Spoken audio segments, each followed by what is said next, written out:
So hi friends, welcome to another interesting video of the successful trader. So in this video I am going to tell you about a very important and very useful indicator which will be many traders using in their online trading platform, which is nothing but the RSI indicator or the relative strength index indicator. Okay, so the relative strength index indicator is mainly used by most of nearly 75% of the online traders are using the relative strength index indicator. Okay, the most important and interesting characteristic of this indicator is that this indicator can be understood very easily. Okay, so even the beginners itself, they may be using this indicator as their main indicator. Okay, so let's go. And what is actually the RSI indicator? See, RSI indicator is nothing but the relative strength index indicator, which is a technical indicator used in the analysis of financial markets. So we can see when we are selecting a particular kind of stock, we can see its strike rate or the price deviation.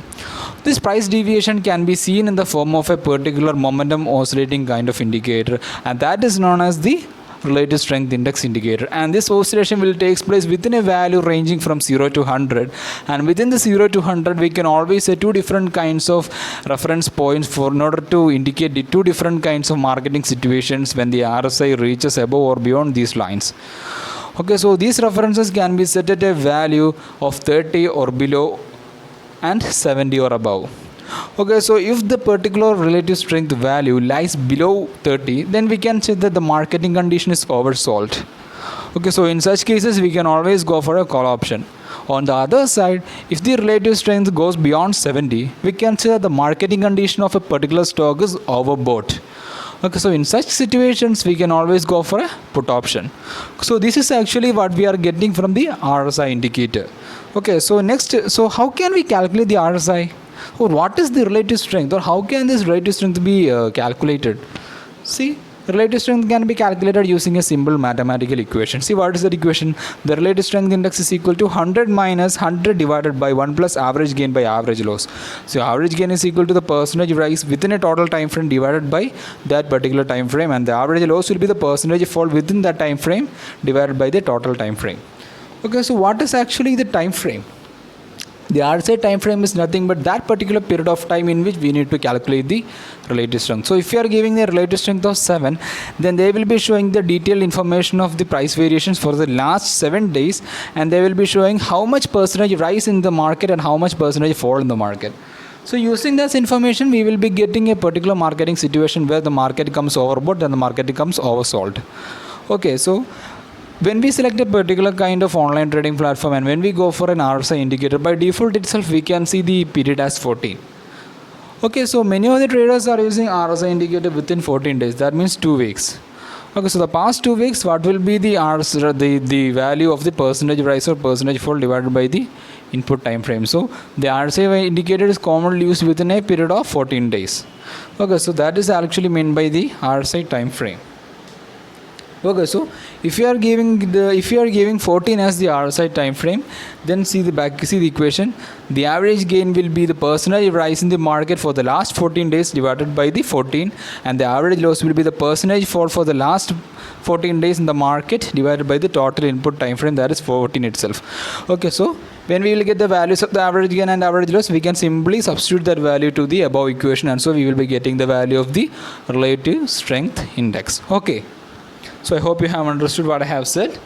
So at sometimes if the traders are using multiple RSI indicators with different time frames, see many online, at least most of the online traders are using RSI indicator platform, RSI indicators for mostly time frames with 7, 14 and 21 respectively.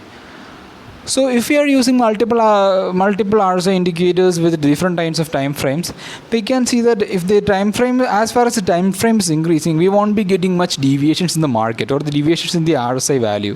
Why?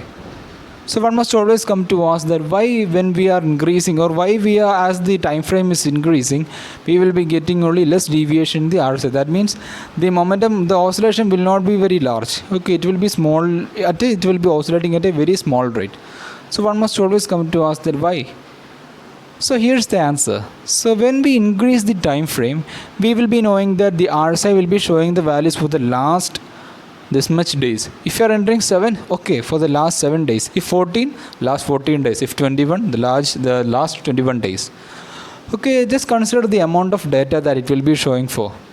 Okay, so as far as we are going increasing the time frame, that much big amount of data will be used for calculating the RSI value.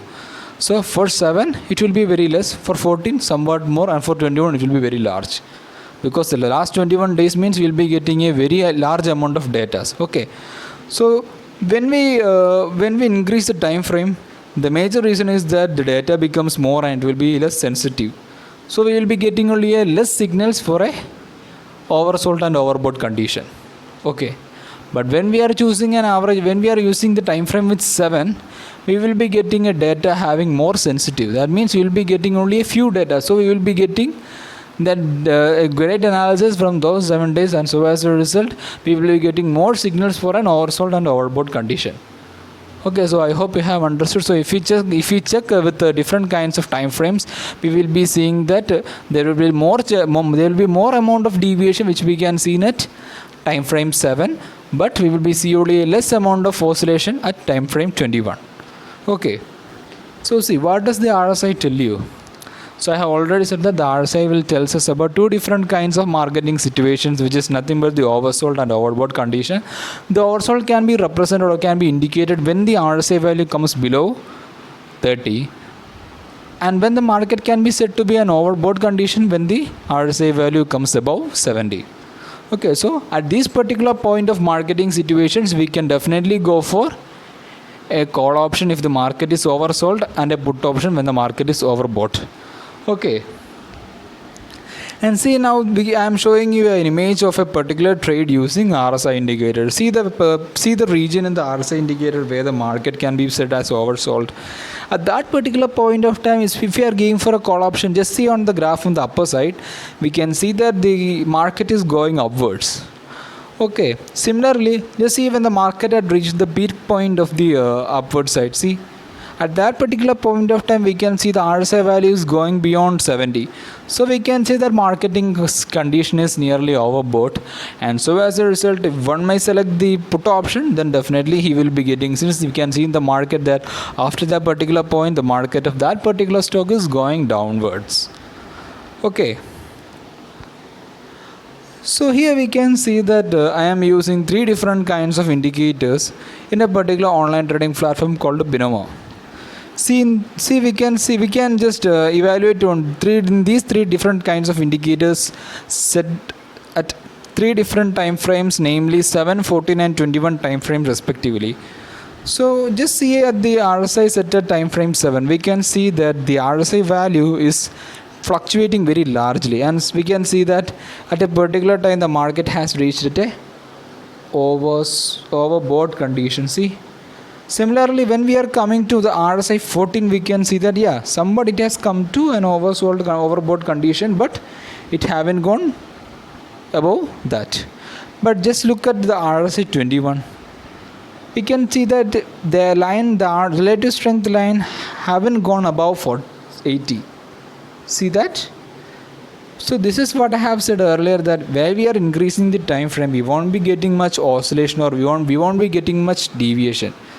Okay, but at a particular point of time, if the RSI 20 in the RSI 21 range time frame, if we are getting a particular deviation having market above or market below the particular reference, that is 70 or 30, definitely we can go for a call or put option. Okay, means that much, if we are increasing the time frame, that much surety we can ensure for that particular kind of trade. Okay, so in these 3 conditions, we can see that the amount of, or the oscillation of the RSI indicator is fluctuating, that the rate of fluctuation of the rate of oscillation of the RSI indicator is decreasing as we are increasing the time frame.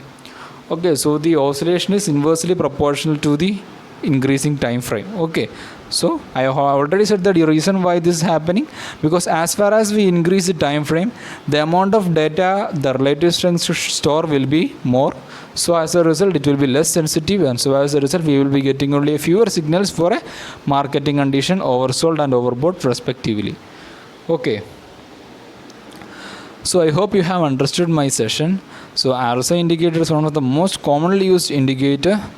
Okay, so one must always need to know, for each and every online traders, they are using the RSI indicator. They always need to know not only the practical things but also need to know the theoretical and the equation regarding that particular indicator. Because if you are going for a particular kind of trade using an indicator, don't think that entering this and this, okay, now the indicator is set, okay, these are the conditions. If I go above this, I'll go for call option, or if I going below this, I'll go for a call option, or above this, I should get for a put option. No, actually that's not the way to study an indicator. If you are going for an indicator, we need to know the A to Z of that indicator, because if you are using an indicator, we need to know in theory also what this indicator and what are the values, how these values are calculated, and what are, means we are giving input, the different kinds of time frame inputs. So how these time frame inputs affect this indicator, so how these inputs are representing this indicator. So all those things one should need to know before going for a particular indicator. Okay, so I hope you have understood this video. If you have any queries or comments regarding this indicator, you are free to enter in the comment box below. Okay, so I hope you have understood this video. This video will help you at any cost. So I hope you have understood. Have a great trade ahead, my friends. Thank you.